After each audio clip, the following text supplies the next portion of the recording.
ஆண்டவரும் இரட்சகருமாக இயேசு கிறிஸ்துவின் இனிய நாமத்தில் உங்கள் யாவருக்கும் அன்பின் வாழ்த்துக்களை தெரிவித்துக் கொள்கிறேன். அருமையான தேவ பிள்ளைகளே, புதிய நாள், புதிய நம்பிக்கை, new day, new hope daily devotion மூலமாக இந்த நாளில் கூட உங்களை சந்திப்பதில் நான் மிகுந்த மகிழ்ச்சி அடைகிறேன். அல்லேலூயா.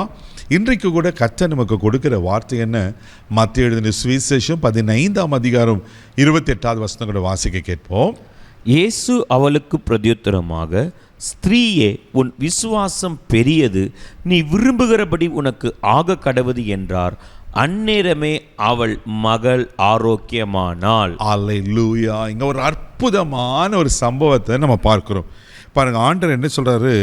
ஸ்திரீயே, உன் விசுவாசம் பெரியது, நீ விரும்புகிறபடி உனக்கு ஆக கடவுது என்றார். அவருடைய விருப்பம் என்ன தெரியுமா?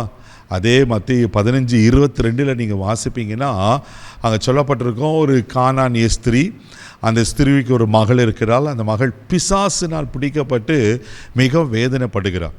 இப்படிப்பட்ட சமயத்தில் இயேசுகளை குணமாக்க வேண்டும் என்று கேட்குறார். ஆனால் இயேசு அமைதியாக இருப்பார், ஒன்றும் பதில் சொல்ல மாட்டார். சீஷருங்க கேட்பாங்க, ஆண்டவரே, அவர் தொடர்ந்து உங்களை கேட்டுட்டு இருக்கிறாரு, அவருக்கு ஏதாவது செய்யுங்கப்பா அப்படின்னு சொல்லிட்டு.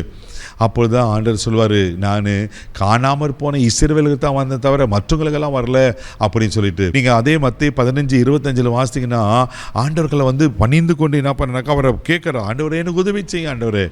அப்போ தான் இயேசு சொல்வார், அதே மத்தேயு 15:26 கூட நம்ம வாசிக்க கேட்போம்.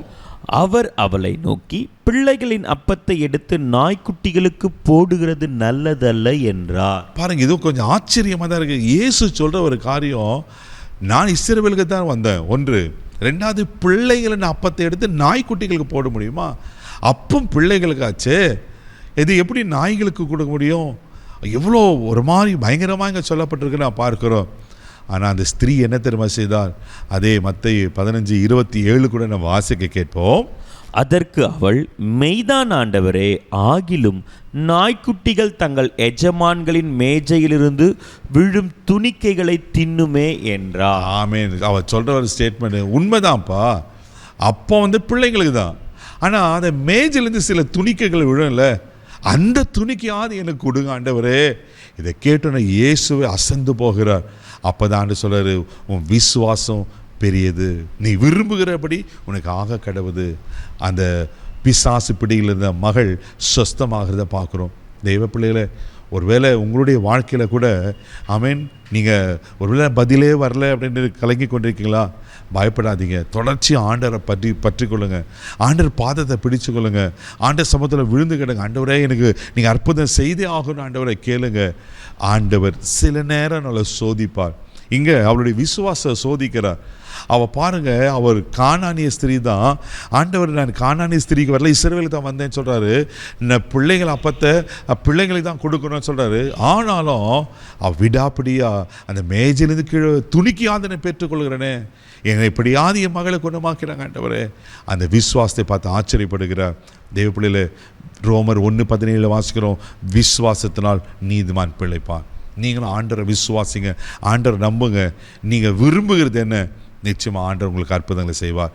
இன்றைக்கு அந்த உங்கள் விருப்பத்தை நிறைவேற்ற அவர் உண்மையில் இருக்கிறார். கண்களை மூடி நம்ம ஜெபிக்கலாம். அன்பு தகப்பனே, மக நன்றி சொல்லி துதிக்கிறோம், ஸ்தோத்திரப்பா. நீ விரும்புகிற படி உனக்கு ஆக கடவுது என்று சொல்லி அந்த கானானிய ஸ்திரீக்கு ஆண்டவரே ஒரு அற்புதத்தை செய்து அவங்க மகளை ஆண்டவர் பிசாசின் பிடியிருந்து விடுதலையாக்குவீரானா பா. யார் என்னென்ன மன விருப்பத்தோடு என்ற பல நாளாக பல மாதங்களாக ஜெபித்து கொண்டிருக்கிறேன்னு கலங்கி கொண்டிருப்பேன்னா, ஜபத்துக்கு பதில் தருகிறவரே, இவர்களோட விசுவாசத்தை கனப்படுத்துவீராக அப்பா. உமக்கு ஸ்தோத்திரம். இந்த விசுவாசத்தைப்படி ஆக கடவுதுன்னு சொன்ன போல செய்யுங்க அப்பா. அற்புதங்களை செய்யுங்கப்பா. எங்கள் வாழ்க்கையில் நன்மையான காரியங்களை காண உதவிச்சு காத்துக்கொள்ளும். ஆசீர்வதியும், விடுதலையை தாங்க. இயேசுவின் மூலம் ஜபம் கேளும் பிதாவே, ஆமென். உங்கள் விருப்பத்தை இப்படி தந்துட்டார். தைரியமாக போங்க. God bless you.